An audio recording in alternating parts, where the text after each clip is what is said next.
And Yeah. tell me a little bit about, because you must know Greg as a person and an athlete Yeah. more than most people.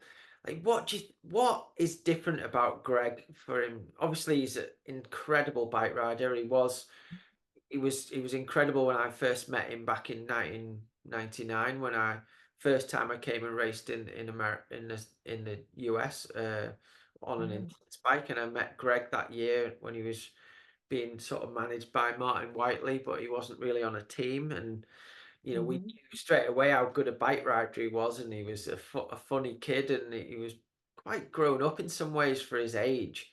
But what's different about Greg that he's still able to be at that level all these years later, and with all the different things that have happened to him Yeah. across his whole career? Is Yeah.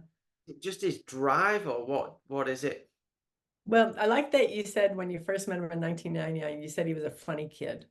And I think that's really significant because I don't think he's viewed as a funny person. Really? I know he was managed in many years and had a persona to the general public that he's like this professional and yada yada yada and this kind of slick appearance and all this kind of stuff. Greg is the funniest guy I know. And I'm so glad that you saw that in him as a young man because he's still one of the funniest people ever.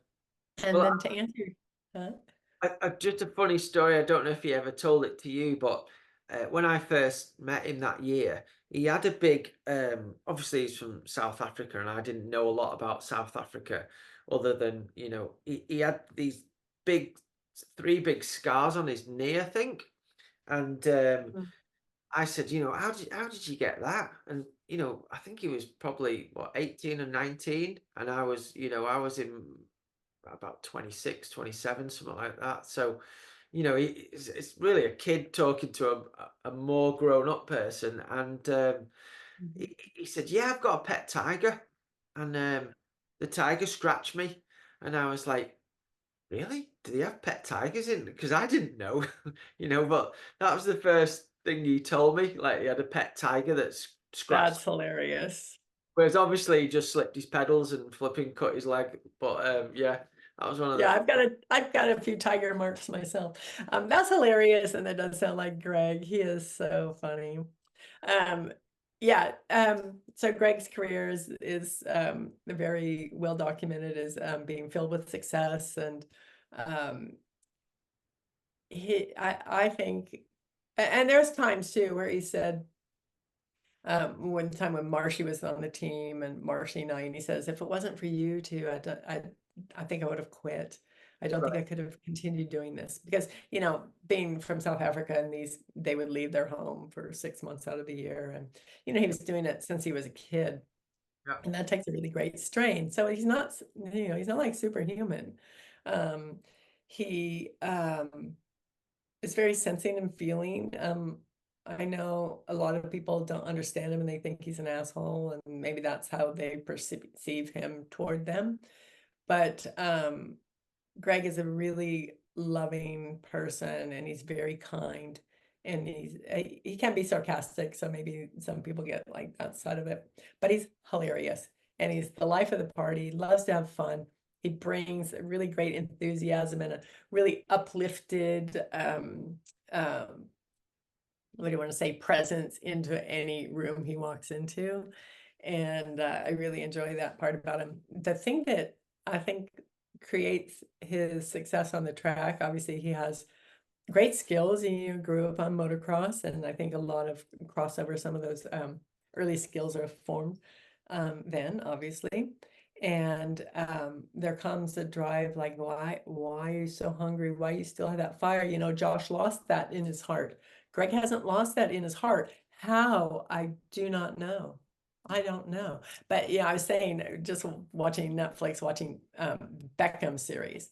And this is something you're seeing in the same thing. He hasn't lost the heart. That's what that drive is that compels you to go for so long. And this is what Greg has. And one of the greatest strengths Greg has is what he's able to do with his mind. Now, I don't know what goes on between his ears, but he has the strength of mind to lift his game, to bring things to level things up and put together just miracles.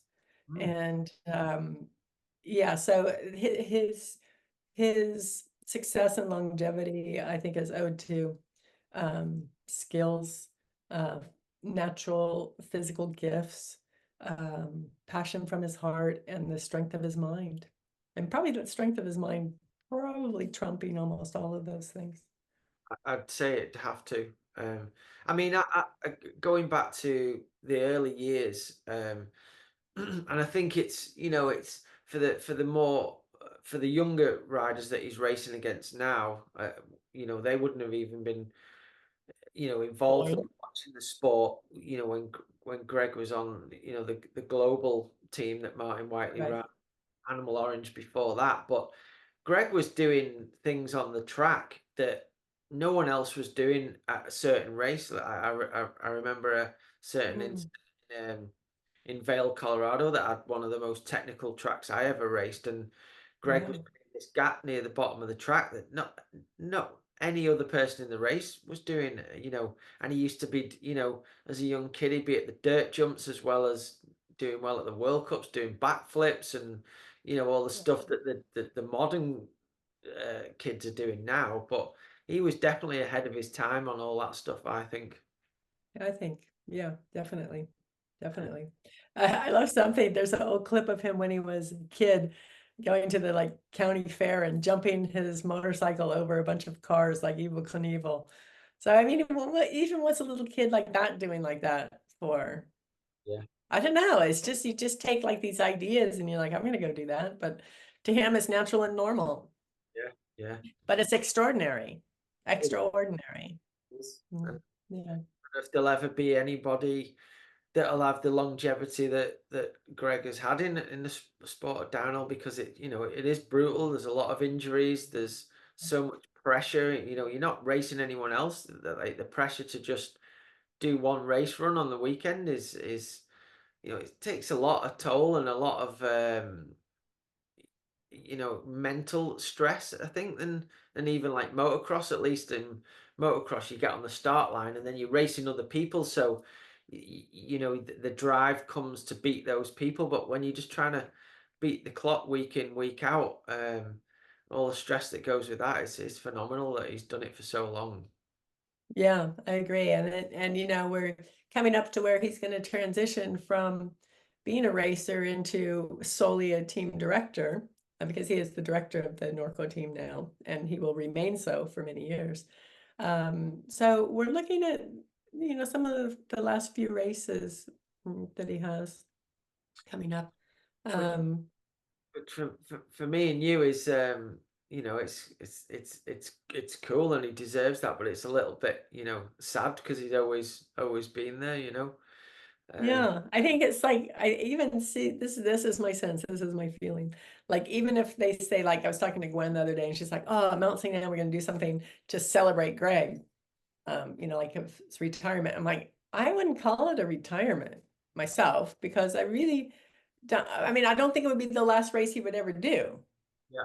Honestly, I think next year would come and he'd be like, "Okay, I got to do this one race." I don't just maybe a completion of like racing every single race and that kind of thing. Maybe possibly this is the last year for that. Good chance of that, but I don't think it would be the last time we'd see him on a track. I just don't know how he could do it, or Yeah. actually why he would do it, because he still is really good. So, Well, we'll just see what the future unfolds for him. But there will definitely be big. We'll be celebrating Greg's career in Mount St. Anne for sure. brilliant. And well, I mean, tell us a little bit about. Obviously, he's had last couple of years. He's had a tough couple of years racing wise, with injuries and things that were going on with the old team, and then a new team is always hard to sort everything out at first, and then to just smash out a podium in Leger was incredible. And I'm sure some people are saying the weather's different and all that, but from my perspective, when Greg came down first, the track was super slick, and it Yeah, got it wasn't, yeah, yes, the track was different. The track was constantly changing. That is not to say that Greg had an easy track, because his track was shit. Did you see all the women falling down before then he went on this track and it looked like it was like, is this the same thing they were just riding? The track he was on in no way, shape, or form was easier than the later riders. The no, track was different, yes, but with those changes also come um, well, you know, we race all the time. And so, you know, like once more water comes and then it starts like, you know, this, and then you can find maybe a little bit some more of traction. Doesn't mean it was easy later either. no, no. And it was just hard for all of them. You'll know, uh, it was unknown to every single rider what the yeah, conditions were like because of they all practiced in the dry. So that's Greg, right. Greg's skill came through there on reading how he could push, and I watched his run, and he had a few slip outs, and then he Yeah, recovered and was able to gauge his pace to get down without crashing. And then a lot of the other riders that have been getting better results lately than him didn't know how to find that limit, other than Amory and Andreas. So yeah. yeah, you can't take anything away from that. But how he must have been ecstatic, and you guys must have been ecstatic with that result. I saw his face on the podium and in front of the crowd, and it was amazing to see. Yeah, well, and about that run, Greg very openly acknowledges that Alan Milway gave him the information to help him in a section. Alan, it's on one of our team videos where Alan was looking and watching what's going on with the women, and he knew what Greg's line was through this tricky section, and it was a higher line, and Alan's like, that line's unrideable, and that's Greg's line. Do I call up? Yep, I got to call up. And so I guess apparently it went like this. So they're in the tent warming up, and Tom's like, Greg, come here. And Greg's like, what? No, no, no, come here, come out of the tent.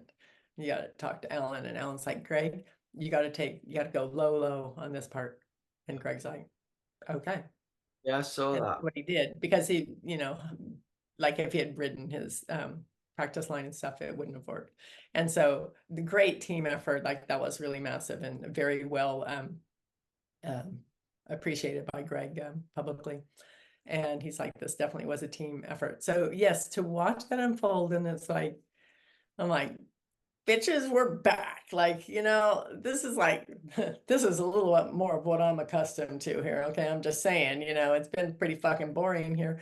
Sorry, you know, disrespect to the others, but you know, our riders were getting hurt right and left. Greg, you know, the very first race, it was devastating. And how gratifying. It's like, you know, hey, hats off to Thomas Sendell, our videographer, for making the journey of the Norco team absolutely beautiful every episode, telling the story as it unfolded. And it's just so real. And then to watch this turn of events to say, yes, at the end of the day, a team is measured by their race result on some metric, 100%. And so how wonderful now that Greg has achieved that third place. And for me, watching was absolutely amazing. I was there with his wife, Sarah, and we couldn't get to where we needed to be. So that, you know, all this. And so I had said to one of the guys managing like the area behind the finish, I said, look, if Greg's going to get on the podium, I need to get his wife back here. And can you help? And he's like, yeah, I'll help you. And I said, and then if he wins, like, you know, there was that chance you're like, oh my God, this could hold. But to watch that unfold, and then to have it at that venue with all those fans, Yeah. the legions of French with all their colorful smoke bombs and all the chainsaws and that sea of humanity at the foot of that hot seat where the three riders just dove into the crowd. Like, how brilliant. Like, Oh, how many more opportunities is Greg going to have a result, like a podium result, and then in the venue, like, you know, let's just say some of the venues are lackluster when it comes to the expression of the fans in Leger. So how beautiful. I just have the chills right now, just thinking back on it. And I just that and observed it thinking, wow, this is really special. So special. And he was so happy, so happy. And he And thought, maybe that day would never come again where he would be on the podium. He was so proud. Yeah, it was beautiful. And I yeah, was very, very pleased to be a part of it. To be a part about that was the thing. I always said I wanted to take Greg to the end of his career, and then we had that 2-year lapse in the syndicate, and all of that hurt him too. yeah, He had those challenging years, and he wasn't able to express himself with the bike development. And he had so many like different mechanical problems and issues that, you only get so many opportunities to get to the starting line. yeah. And then when they're thwarted with flat tires or mechanicals, it's just like, wow, this is just like wasted opportunities. And he had a lot of that going on. And you know, uh That takes a toll on you, mentally as well. Even though yeah, it's not your fault, you start doubting yourself and everything, that lets you achieve them results that he's got. So to come yes. back, And through that, to maintain your fitness level and your skill level in spite of all those things is very, very difficult. And he does that though. He does do that. well, Yeah, which is amazing. I've dealt with lots of athletes as well, and just Greg's professionalism for his job is in my opinion, like right up there with the best of them. You never see him I agree. doesn't look you never see him where he doesn't look ready for his job at hand, and just to maintain that fitness and the strength and the stamina that you've got to do to race at that level, and then to compete with all these young people that are coming up all the time. There's young people Mhm. have come up. He's they've beaten him, then he's beaten them again, then they've gone away and somebody else has come, and just to maintain that um professionalism for all those years is incredible. Yeah, I agree. And I've watched it. And then it's like you can have all the preparation, and then like at Fort William, I mean, he came into that very fit, very well prepared, everything you just talked about. And then he had those 2 crashes that really hurt his shoulder. So that was unfortunate. But I mean, the last few races, I haven't even heard him talk about his shoulder. He's just like carrying on. Yeah, Yeah, he's he's quite remarkable. There, it definitely is. And watching the Beckham series, I'm like, oh yes, I see this the phenomenon that we're discussing that Greg has, and you can see it in Beckham. yeah, It's quite a unique thing, and it's about someone who can carry along with the professionalism at that high level for such a long time. yeah. Yeah, very interesting story. Mm. Yeah, it's brilliant. I mean, I hope. Obviously, I've watched another one that reminds me of Greg a bit, and that's Mark Cavendish's documentary. Um, Wow. that's a really good one to see, and he had a lull, and then he had such a close call last year to win the most tour stages ever, and then he just missed out last year, and then he broke his collarbone the day after, and then he's come back again this year when nobody thought he might, and he got that 35th stage win, and he reminds me of Greg a lot. Yes, me as well. Yeah, just when you think they're aging, they're injured, they're down and out, and that the stars align again, and there they are in the race, and Yeah, having an achievement like that, it's remarkable.